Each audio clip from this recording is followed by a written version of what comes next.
Mais j'étais là. Quoi? Attends. Je me suis tiré la cheville. The arena shifted in seconds, from a roar of anticipation to stunned silence, then back again, each swing of emotion packed into brief, electric exchanges. Anthony Joshua versus Jake Paul was framed as more than a fight. It was a collision of eras. On one side stood a decorated heavyweight champion seeking reaffirmation. On the other, a fighter born of social media who spent years transforming spectacle into sporting legitimacy. When the final bell sounded, the internet erupted. Highlight reels flooded timelines, opinions sharpened instantly, and every moment was dissected frame by frame. Hours later, both men finally spoke, measured, raw, and defiant. It became clear that the night could not be reduced to a single name on a scorecard.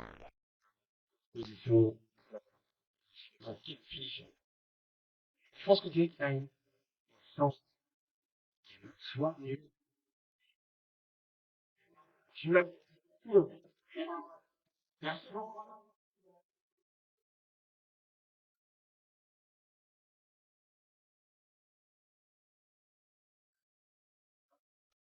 Le poignet bien.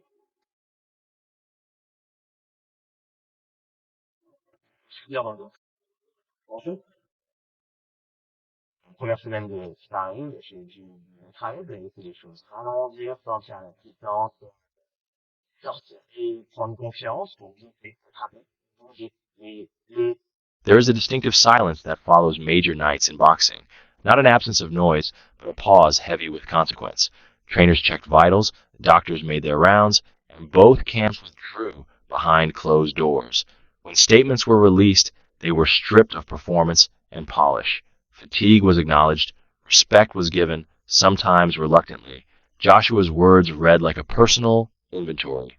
Missed angles, lost rounds, moments destined for years of analysis. Paul's response blended bravado with candor, touching on isolation, pressure, and the relentless judgment that follows any controversial contest. Despite different tones, both emphasized the same core message: respect for the event, gratitude to the crowd, and the belief that the fight deserved time to settle in memory before being flattened into a single verdict. Eh bien, il est prêt. Il y a quelque chose sur Joshua ou Jake. J'attends ce combat parce que je suis tellement excité. Mais, vous savez, Jake a beaucoup de chances de gagner. Alors, et beaucoup de gens pensent que non, prends Jake.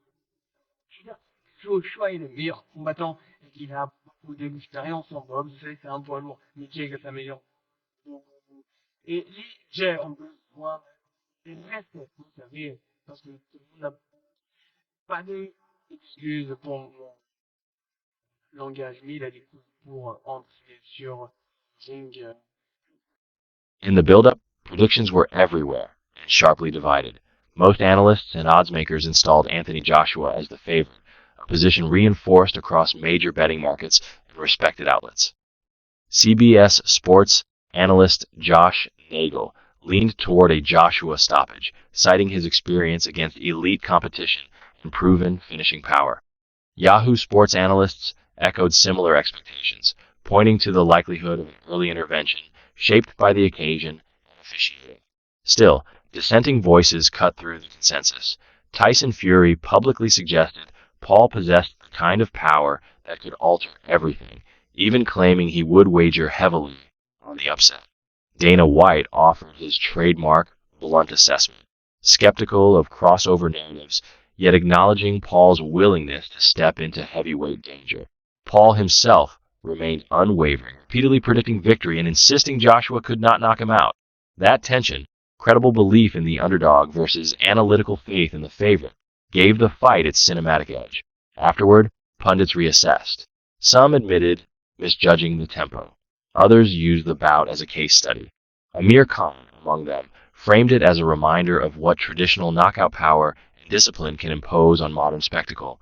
What stood out was honesty. Few attempted to hide being wrong. Instead, the conversation shifted toward craft, preparation, and adaptation.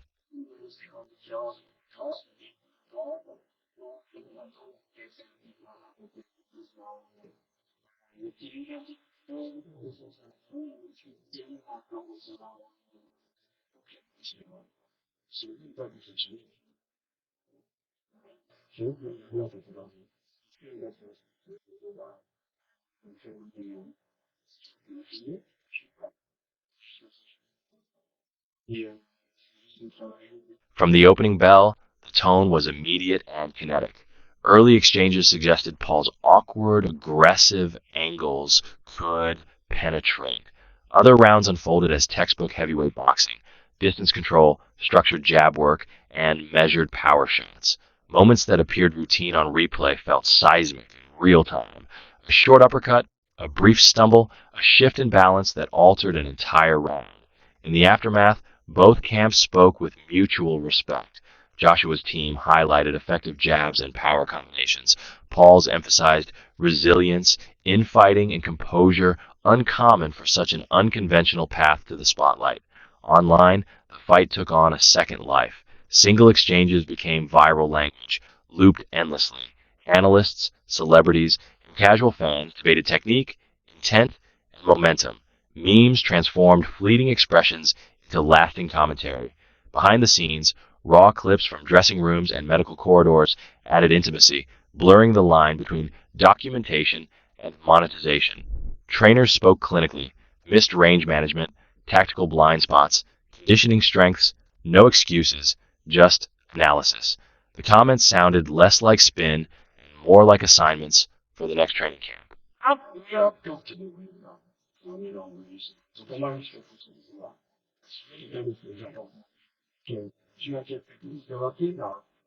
Commercially, the fight moved markets. Betting lines shifted mid-bout and through the post-fight weekend. Pay-per-view numbers were scrutinized, and promoters quietly began circling the possibility of a rematch. Boxing, once again, revealed itself as both sport and data-driven entertainment. Executives measured rewatch value and subscription spikes, understanding that nights like this fund future cards and redefine marketability overnight. Fans argued meaning as much as outcome. Traditionalists questioned spectacle. Younger audiences celebrated the convergence of content and craft. Neutral viewers admitted they had been pulled into the theater of it all. One sentiment prevailed. This was a moment people wanted to have witnessed live. Both fighters publicly thanked the fans, acknowledging that the spectacle exists only because attention was paid. Talk of running it back began immediately, though both camps remained deliberately noncommittal. A familiar posture in high-stakes negotiations. Health and recovery were prioritized in public messaging, tempering speculation and grounding the narrative in reality. For Joshua, the night becomes another chapter in a career defined by titles, setbacks, and reinvention. For Paul, it stands as a defining test, validation or refutation.